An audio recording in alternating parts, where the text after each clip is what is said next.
सबसे पहले मनिंदर जी आप ही के पास आते हुए, जो सिचुएशन इस वक्त नोएडा की है, क्या सरकार इसके लिए तैयार नहीं थी? कहां पर खामियां, कहां पर कमियां हैं? नोएडा एक ऐसा इलाका है जिसको आर्थिक राजधानी के तौर पर भी जाना जाता है उत्तर प्रदेश की, और दिल्ली से बिल्कुल सटा हुआ। मैक्सिमम आबादी जो लोग दिल्ली में नौकरी करते हैं, काम करते हैं, वो नोएडा में रहते हैं, और यही सोच के कि ये दिल्ली जैसा ये एनसीआर का इलाका है, नेशनल कैपिटल रीजन का इलाका है। देखिए, सबसे पहले तो जनवरी 2024 में ही ये डिक्लेयर हो गया था कि ये साल एल नीनो ईयर है, जिसका मतलब है कि इस साल जो गर्मी है वो बहुत भीषण पड़ने वाली है।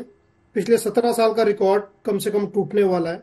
ये जनवरी में ही हमें पता चल गया था। बट क्योंकि हमारा देश इलेक्शन की परिस्थितियों से गुजर रहा था और सारा का सारा फोकस जो है वो इलेक्शन और चुनाव और उस सब पे था, तो आई थिंक पूरी तरीके से जो सरकार है वो विफल रही है इस चीज में कि इतने बड़े संकट को किस तरीके से हमने प्रिकॉशंस लेके उसका सामना करना है। इसके ऊपर ना कोई चर्चा हुई, ना इसके ऊपर कोई काम हुआ, ना हम टीवी पे कोई एडवर्टीजमेंट देख रहे हैं कि आपको एटलीस्ट इतना ही बताया जाए कि एसी 24 डिग्री पे चलाएं तो कम से कम 20 से 30% बिजली जो वो यूज करता है वो कम लेगा।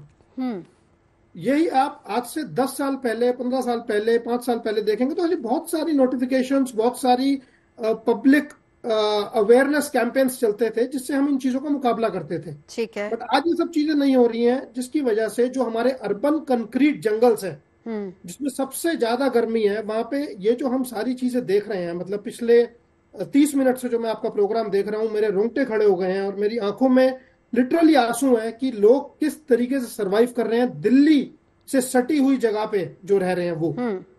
नोएडा का इलाका है, 3 महीने से सर, 3 महीने हो गए हैं लोगों की सिचुएशन ऐसी। मैं लौटती हूँ, यानी आपका ये कहना है कि सरकार पूरी तरह से विफल रही है, तैयारी कुछ नहीं की थी। प्रशांत चौबे जी, किस तरीके से डिस्ट्रीब्यूशन होता है, कैसी पहले से तैयारी की जाती है, अगर आप हमें समझा पाए?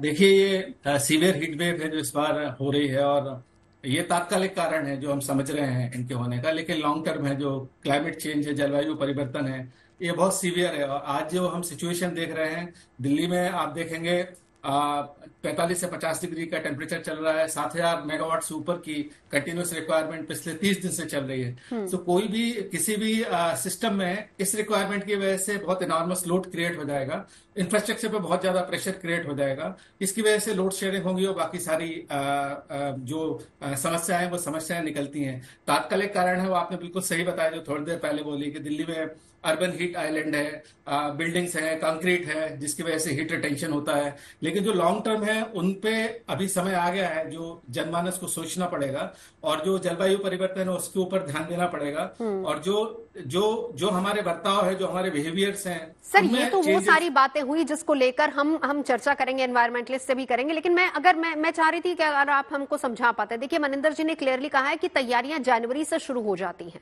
जनवरी से वो तैयारियां हुई नहीं। पावर किस तरीके से डिस्ट्रीब्यूट होना है, कितना सरप्लस हमारे पास होना चाहिए, कितना है, नहीं है, जरूरत कितनी है, डिमांड कितनी है, और क्या हम उतनी सप्लाई दे पा रहे हैं, नहीं दे पा रहे, ये बहुत इंपॉर्टेंट है चीजें। और बिजली विभाग की तरफ से अभी तक कुछ ऑफिशियली इस पर आया नहीं। सर सोचिए, 3 महीने हो गए हैं लोगों के घर में ये सिचुएशन है। तो ये पूरी प्रॉपर प्लानिंग होती है, बिकॉज आती है दिल्ली में देखें आपकी इंस्टॉल कैपेसिटी 7 से 7,500 मेगावाट है।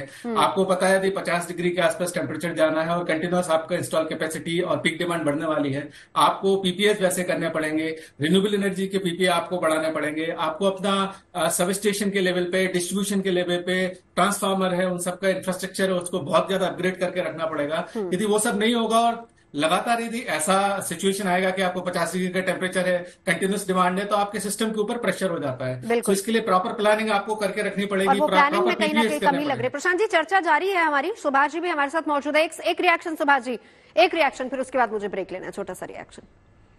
कहाँ खामियां, कहाँ कमियां देख रहे हैं आप? वास्तव में जो प्लानिंग होनी चाहिए वो डिफेक्टिव है। उसमें जिन मुद्दों का ख्याल रखना चाहिए, जैसे कि जब हम बिजली का कनेक्शन देते हैं तो समझना चाहिए कि वो हमारी बिजली की डिमांड बढ़ेगी। हाँ। और हाई राइज बिल्डिंग्स इधर नोएडा, ग्रेटर नोएडा में बहुत ज़्यादा बनी हैं। एक सोसाइटी में सैकड़ों लोग रहते हैं, हजारों लोग रहते हैं। तो जब उनको आप बिजली कनेक्शन दे रहे हैं तो उनकी डिमांड के हिसाब से आपको व्यवस्था करनी पड़ेगी। बिल्कुल। और भारत सरकार ने आज के कुछ माह पहले कह दिया था कि हमारे यहाँ सरप्लस बिजली उत्पादन हो रहा है और चाहे इतनी डिमांड होगी लेकिन हमें कमी नहीं होगी। तो अब कमी क्यों हो रही है ये मैं समझ नहीं पा रहा हूँ। यानी कि प्लानिंग में कहीं ना कहीं गड़बड़ी है। जी। और देखिए जिनको कनेक्शन दिए गए, जहां पर नीतू झा और जहां पर मनीष मौजूद है, वो लोग बिजली का बिल साथ ही साथ दे रहे हैं, बिल भर रहे हैं लेकिन बिजली मिल नहीं रही।